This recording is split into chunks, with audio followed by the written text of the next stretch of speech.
All right, we are back with Lisa Waterslane in the studio. She comes each week, and this segment is just for you. Just me. Huh? I'd give you my entire life if I had a choice. You already did. Only for the last 34 years, 33 years, however long it's been. July 25th, 1987. It's a day I'll never forget. It was a noon wedding. So 11 o'clock. Wasn't it 11 o'clock? 10:30, 11, something like that. A morning wedding. Yeah. It wasn't a big party afterwards. We had a reception with some cake and punch, and then we took off to Hawaii. Maui. Here we come. Back in the 80s, Maui was, well, that was the cheaper island to go to because it wasn't built out yet. So honeymooned there for a month, or for a week. I wish. Just felt like a month. No, it was a great honeymoon. What are you kidding me? Just kidding. Day 2, we went out on the beach. I think it was day 1.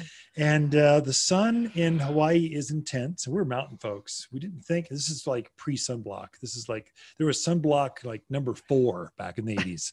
So, and we got roasted. Couldn't touch each other. Yeah, it was kind of cloudy. Yeah. We thought, we're fine. We'll just lay on the beach. And we weren't fine. I couldn't touch my bride for like a month. It was to the point I was actually blistered. If I had to do it over again, sunblock. Lots. I'd go with you. I'd go to the same spot. I'd lay on that beach, and I would have lots of sunblock 100 or something. It'd be better. Yes. Anyway. We've learned the older we get, the more sunblock we put on. We're pretty much, yeah. We love sunblock. In fact, I smell it in the room in the studio right now. Yeah. Anyway, this segment's all about you. Just what are you seeing in the gardens? Just what's going on? So share with us, impart knowledge. May we be smarter by the time we get to hit the stop record button.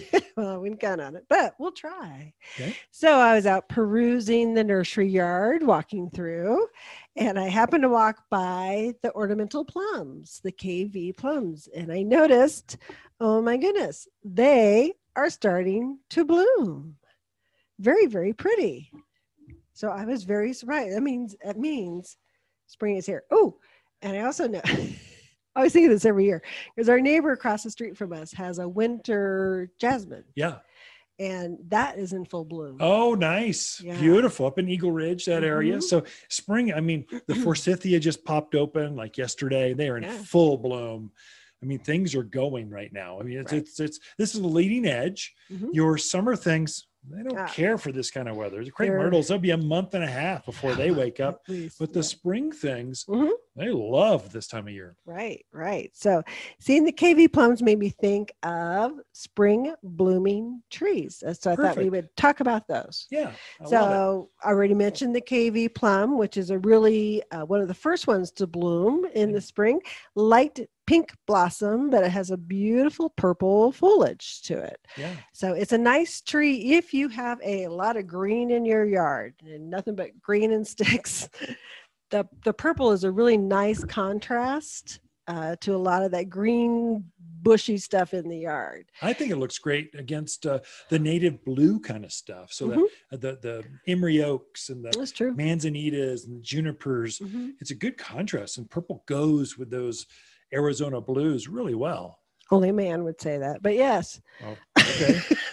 Purple and blue together. God did issue me 7 crayons in my color box. I didn't get the 64 you got, but I know how to use them. Right. But nice tree for our landscape. It's 18 to 20 by 18 to 20. So it's not going to get overly huge, not going to take over your yard.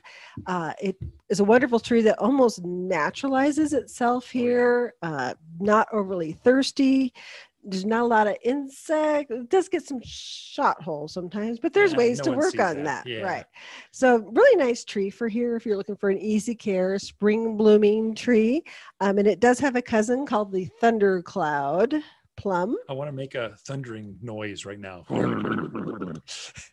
Maybe I should do that. How that looked? We are doing this on video too. So, okay. The folks on Twitter and Instagram, they'll love that. I'm not sure I'd do that again, but okay. So the thundercloud, my opinion, they're very, very similar. You were saying it has more of a fall color. to it, a little more coppery fall look before it loses its leaves. I think it's the better of the two trees. If I were to plant one in my own yard, I'd go thundercloud. If I couldn't find those, I would KV plum. It'd be fine. It'd be about the same. I don't think there's a whole lot of, my opinion. I think the thundercloud has a prettier purple. How about that? Works for me. All right. And then we also have redbuds. So redbuds are those trees that are going to bloom pretty close after the ornamental plums bloom. And because I was doing a bit of research on them, trying to find the different varieties. And one article said they are a pink firework out in the yard. And I thought, that's a really good description for them, because the pink it's not a soft pink. It is a very dynamic, very bright. Fluorescent. Not quite fluorescent. It's so darn close. It's very bright. You'll notice it. It's probably 3 shades brighter than a KV plum. The foliage isn't purple. It's green, but mostly. Continue. I don't want to steal your thundercloud. So the foliage, so bright pink blossom, beautiful, beautiful. The foliage shape of the leaf tends to be a heart-shaped leaf, very pretty heart shape.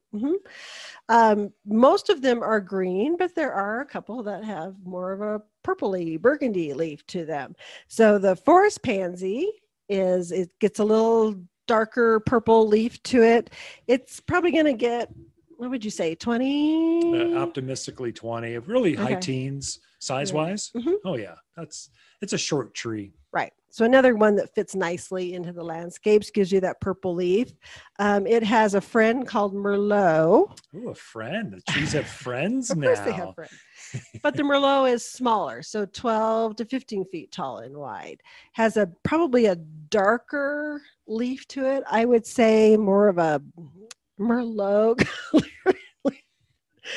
But very, very pretty. And it's actually, the research I was doing on it, it's actually a cross between a white redbud and a forest pansy. Really? I had no idea. I didn't Forest pansy, I always think of as it's got purple foliage. The new growth is purple. Fall color is purple. It's got purple. It's not quite as purple as purple leaf plum, but it's definitely purple. The Merlot, it looks like you picked off a green leaf and dipped it in red wine. That has that kind of drippy, purpley color to it. It's quite striking. The newer introduction is a Merlot. That one we've sold for a couple of years. Forest pansy we've had for a decade. Almost, I'm getting bored with it. Give me something new. Well, Merlot. Yeah. Okay. So smaller. So perfect for that. Another smaller redbud, but has the green leaves, is the Avondale. Oh yeah. So the Avondale, there again, it's going to get that 12 to 15 feet tall. Those smaller trees, I think you could easily grow in containers. If you wanted to. Any one of them, really. Yeah. So, and great for raised beds as well, just because they're a little bit smaller. But the Avondale, still bright pink blossom, beautiful green leaf, but just a little bit smaller. Yeah, I'm getting kind of tired of our Japanese maples out front. You are. I would love to I'm pull those out and maybe put a redbud in there. It could be really pretty. We had that thing in there for years. I think it's got the trunk on it. It's like 4 inches, 5 inches across. I'm just tired of it. It's time for it to be.